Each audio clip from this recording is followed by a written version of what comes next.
All right. This is my weed science report. My weed problem is annual sow thistle in a broccoli field. And this is a picture I've taken myself out in Orchid.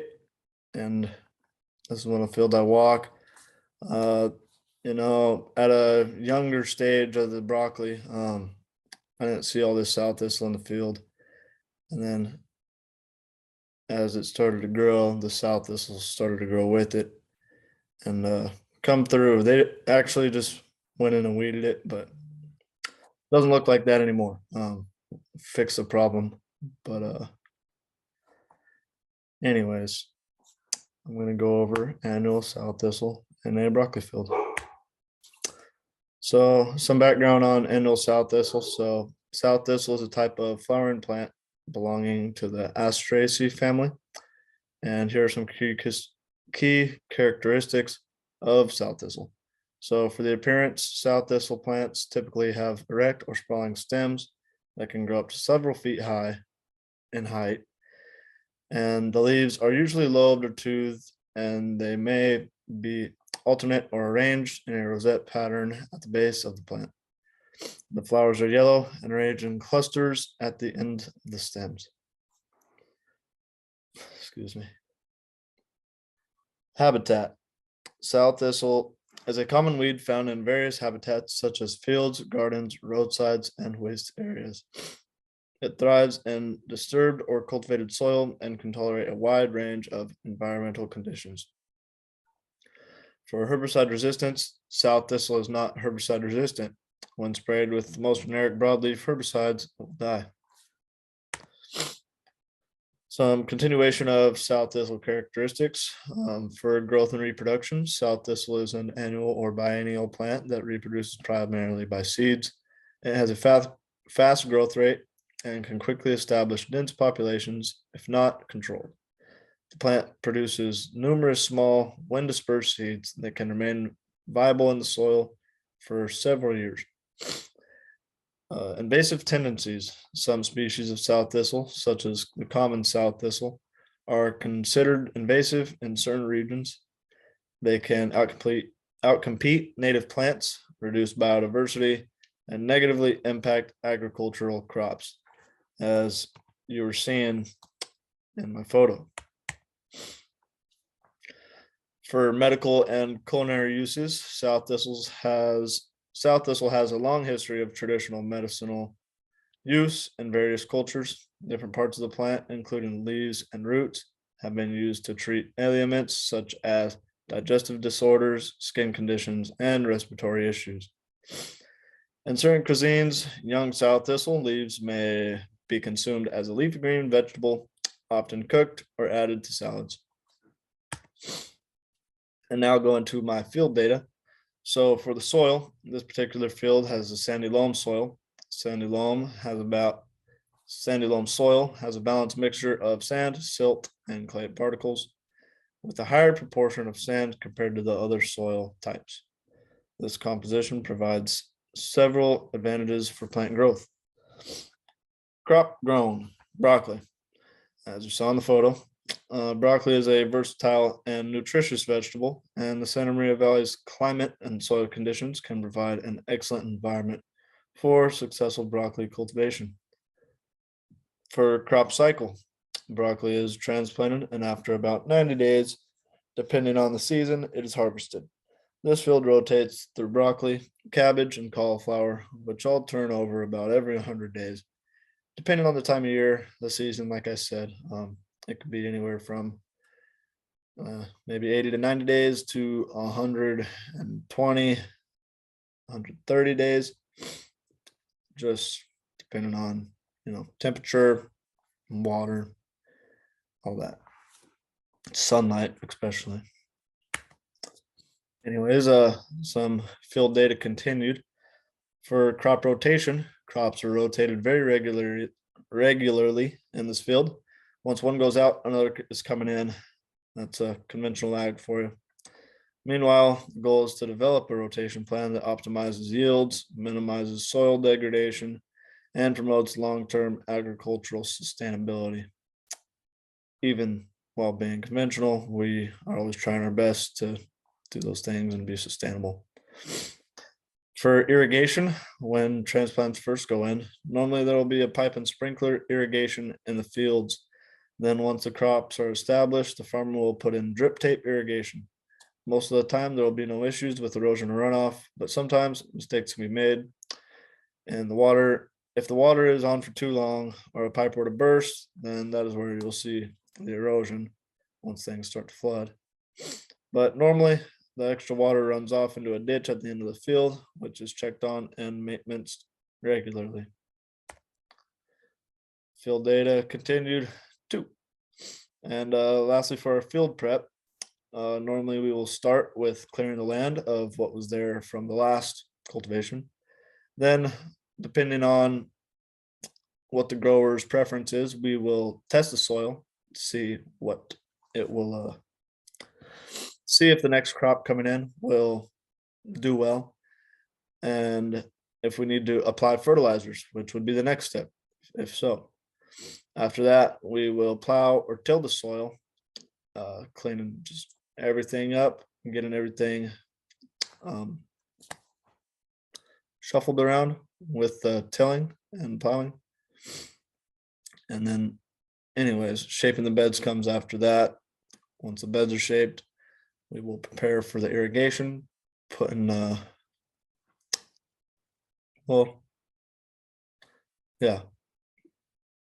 transplant, prepare for the irrigation, and then once that's done, managing the pests and weeds with chemical, cultural, and biological and mechanical practices, and then finally planting the crops.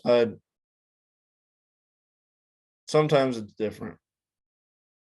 I got confused there, but anyway, sorry, that's the process of the field prep.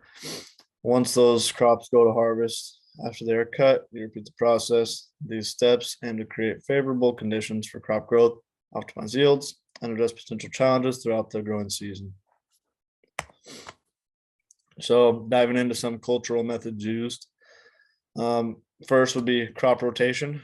Rotating crops helps disrupt pest and disease cycles by preventing the buildup of specific pathogens or pests associated with particular crops.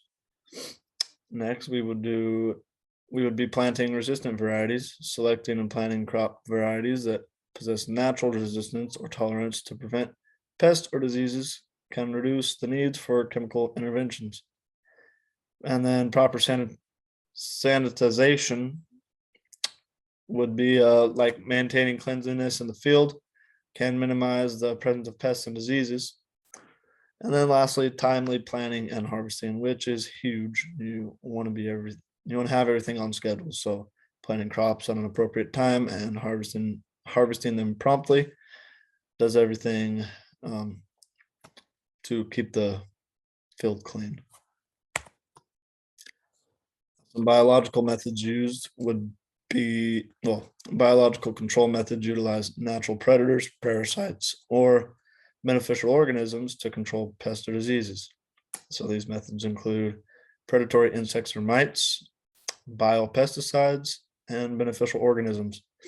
So the organisms and the insects or mites kind of go back and forth, but with introducing insects and organisms, but so the predatory ones, they go ahead and